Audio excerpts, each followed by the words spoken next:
রহমত, মাগফিরাত ও নাজাতের পয়গাম নিয়ে বছর ঘুরে আবারও এলো মুসলমানদের আত্মশুদ্ধি ও আত্মসংযম, সিয়াম সাধনার মাস পবিত্র মাহে রমজান।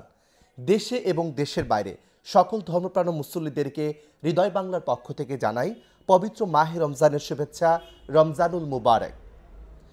পবিত্র মাহে রমজানের প্রথম রজনীতে তিনটি অনুরোধ করবার জন্য আপনাদের সামনে হাজির হয়েছি। নাম্বার 1, রমজানের আগমনীতে ইতিমধ্যেই দেশের সকল মসজিদগুলোর মধ্যে তারাবি থেকেই শুরু হয়েছে মুসল্লিদের উপচে পড়া ভিড়। এই অবস্থাতে যারা পার্মানেন্ট দীর্ঘদিন থেকে নামাজ পড়েন তারা বিভিন্ন রকমের উপহাস করে থাকেন। তাদের প্রতি অনুরোধ করব, নবাগত মুসল্লিদের উপর উপহাস কিংবা ঠাট্টা বিদ্রূপ কোনো মন্তব্য কিংবা কথা বলবেন না।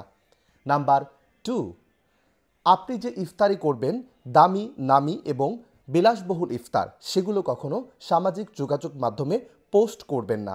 কারণ এতে করে অসহায় এবং নিম্নবিত্ত ও গরিব মানুষগুলোর সামনে আসলে অনেকটা কষ্ট বোধ করবে। তাই বিলাসবহুল এবং খুব নামি দামি ইফতারগুলোকে ফেসবুকে পোস্ট করবেন না। নাম্বার 3, এবার আপনাদেরকে অনুরোধ করব, আপনারা যারা অর্থবান রয়েছেন এবং খুব নামি দামি ইফতারি করেন তাদের প্রতি অনুরোধ থাকবে, আপনারা প্রতিদিন আপনার সাধ্য অনুযায়ী অন্তত একজন পথচারী কিংবা এতিম অসহায়কে সাথে নিয়ে ইফতার করবেন। আশা করি পবিত্র মাহে রমজান আমাদের সকলের জন্য কল্যাণ বয়ে আনবে। পরিশেষে আরেকটি অনুরোধ করে আজকের মতো এখানে বিদায় নিচ্ছি। সর্বশেষ অনুরোধটি হলো, আমাদের প্রত্যেকের রয়েছে কিছু না কিছু একটি বদ অভ্যাস। কেউ হয়তোবা সিগারেট অথবা অন্য কোনো বাজে নেশা অথবা বদ কোনো অভ্যাস থাকতে পারে। তাই পবিত্র মাহে রমজানের 30 দিনকে কাজে লাগিয়ে আপনার বদ অভ্যাসটাকে পরিবর্তন করুন।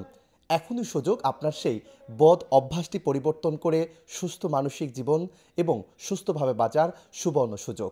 সবার জন্য আবারও শুভকামনা। পবিত্র মাহে রমজান আমাদের সকলের জন্য বয়ে আনুক অনাবিল সুখ ও সমৃদ্ধি। এই কামনায় ধন্যবাদ এতক্ষণ সঙ্গে থাকবার জন্য। রমজানুল মুবারক।